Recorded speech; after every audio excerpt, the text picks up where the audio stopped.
I'm Dr. Opadahl, and this video is about soft tissue injury to the spinal column, specifically why auto accident speed is irrelevant in causing trauma or damage to your spine.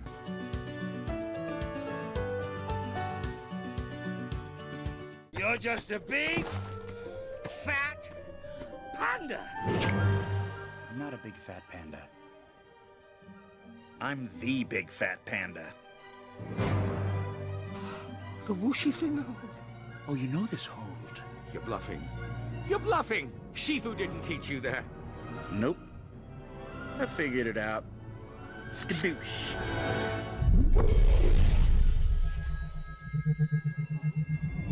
It doesn't really matter how much force, it's where and how the force is applied that determines the amount of injury.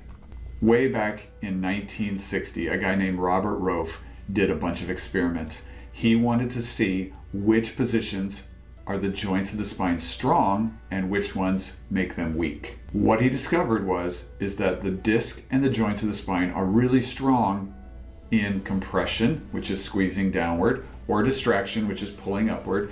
They're also really strong when it comes to forward bending and backwards bending and side bending. In any of those positions, he could put enormous amounts of force and strain without damaging the disc or any of the ligaments or any of the joints of the spine.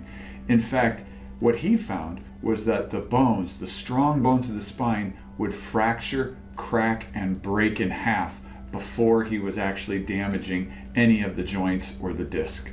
What he also found was that rotational forces were extremely damaging. The disc and the joints could not tolerate turning your head to the left or turning your head to the right. In addition, he found that shear forces, a shear force is a sliding force. So anytime your head would slide forward and backwards or side to side, the disc itself could not tolerate those forces hardly at all. In the medical world, this guy named Punjabi is considered a god.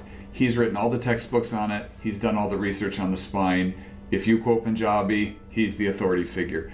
And he confirmed what Rofe said earlier. He said the spine doesn't mind compression or distraction or bending to the side or bending forward and backwards. What it cannot tolerate is shear forces and rotational forces. And then he took it a step further. He said, what if you start combining forces? And he said, if you rotate and shear something, now it's even 50% weaker than it was before. And his conclusion was, it takes very little force to injure the spine if it's in rotation or shear. Why is this important? If you're in a rear end collision, your neck will be subjected to shear forces, the worst kind of forces for the disc and joints of your body. There's lots of other variables. For example, if there is no headrest, or if you're not bracing, or if the vehicles are moving at a higher speed, that will multiply the damage.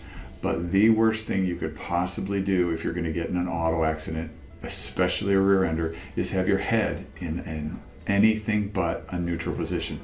If your head is rotated and you get hit from behind, the forces are magnified and the amount of force required is extremely small to cause severe damage to the ligaments and discs in your neck.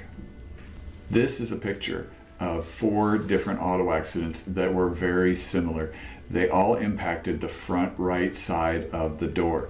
Now, can you tell which person was injured the most in these 4 different accidents? Would it surprise you if you found out that this picture, the injury was very minor, whereas in this one, there was a serious injury? But what about this one? This one actually was a fatality. The person in this car was killed by the impact of this collision.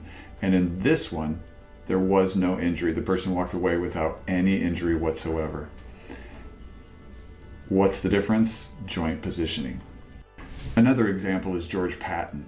He was a famous general in World War II, and he died in a very minor, low-speed collision accident. No one else was injured, but the way his neck hit the ceiling and the front piece of glass fractured his neck. A few weeks later, he died due to complications of a broken neck. He was completely paralyzed. Again, low speed, nobody else was injured. His head was in the wrong position and caused trauma to the joints and the spine of his neck. The bottom line is, if you've been in some kind of auto accident or you're defending a client who's been in an auto accident, Don't let anybody tell you that there is no injury because the forces were too low or too small. The forces are only one variable in many that determine the injury. Remember, the number one factor is joint positioning and whether or not they were guarding. Then all the other factors come into play, and speed is only one of many.